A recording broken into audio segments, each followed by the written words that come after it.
kashe su. Labarin Dyatlov Pass, mutuwar wasu ɗalibai 9 da duniya ta gaza fassarawa. Wani lokaci da ya gabata, gaskiya ta kasance ne a ɓoye a cikin sanyi, duhu da kuma tsoro. Ina magana ne akan abin da ya faru a cikin shekarar 1959 a cikin tsaunukan Rasha, inda wasu samari 9 da suka fita yawon balaguro, yawon hawan dutse, kuma har yau babu ɗaya daga cikinsu da ya dawo da rai. Wannan shine Dyatlov Pass Incident, ɗaya daga cikin abubuwan da suka fi ɗaure kai a tarihin bil'adama, waɗanda kuma suka faru da gaske. A ƙarshen watan Janairun shekarar 1959, wani matashi ɗan shekara 23 mai suna Igor Dyatlov, wanda ɗalibi ne a jami'ar Ural Polytechnic Institute, ya tara abokansa guda 9 domin hawa dutse mai suna Otorten. Wuri ne a arewacin tsaunukan Ural inda ake samun sanyi mai tsanani da dusar ƙanƙara mai yawa. Dukkansu ƙwararru ne a hawan dutse wanda ake cewa hiking. Suka shirya suka nufi wannan waje domin gabatar da manufansu. A tare da su akwai kayan aiki da kuma abinci. Daga makarantarsu ta Ural Polytechnic suka hau jirgin ƙasa suka isa garin Ivdel. Daga nan suka hau motar bas zuwa Vizhey, ƙauye na ƙarshe kafin tsaunukan. Daga nan suka ci gaba da tafiya da ƙafa cikin dusar ƙanƙara mai zurfi. A cikin yanayi na nishaɗi suka ci gaba da tafiya, suna rubuta diyari, suna ɗaukar hotuna. A ranar 28 ga watan Janairu, ɗaya daga cikinsu, Yuri Yudin, ya kamu da ciwon baya wanda ya tilasta dole ya koma gida. Wannan yasa suka rage su 9, kuma shine kadai ya tsira daga abin da zai biyo baya.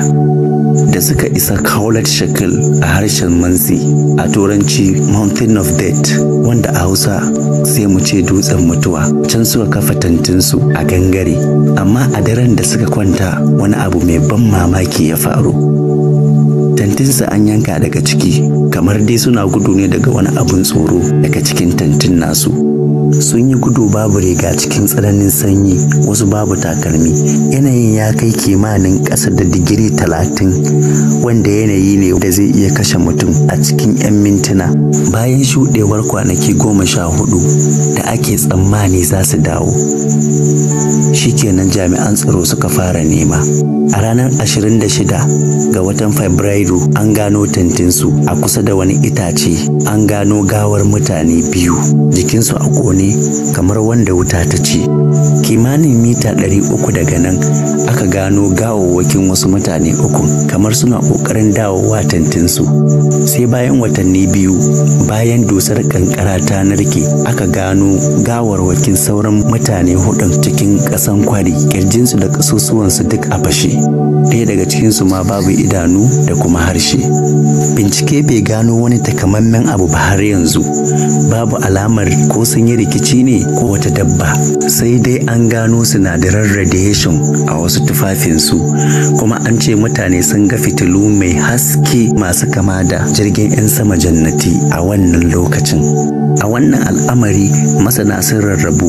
Wasu sun ce faduwar dusar kankara ce ta avalanche, wasu sun ce sojojin Rasha suna gwajin makami ne, wasu kuma sun ce aljanu ne, wasu kuma sun ce wata irin iska ce mai hallucinogenic ta sa suka haukace cikin dare. Amma har yau babu wanda ya bada amsar da ta gamsar da kowa. Yankin yanzu ana kiransu da Dyatlov Pass a matsayin tunawa da su. An sake bude binciken wannan al'amari a shekarar 2019, amma har yanzu asirin da yana nan, babu wanda ya iya bude shi. Shin kai me kake tunani? Wani gwajin soja ne da aka ɓoye, ko kuwa wani ƙarfi da ɗan adam bai fahimta ba? Wannan shine labarin Dyatlov Pass Incident daga Aslim TV, inda muke kawo muku labaran mamaki, asirai da abubuwan da suka ƙetare tunani. Kada ka manta kai subscribe, ka danna ƙararrawa domin ba mu gama da duniya ba tukuna. To amma ko ka san akwai labarin da ya fi wannan ɗaura kai? To sai dai wannan ba labari ne na yanzu ba, sai wani lokacin.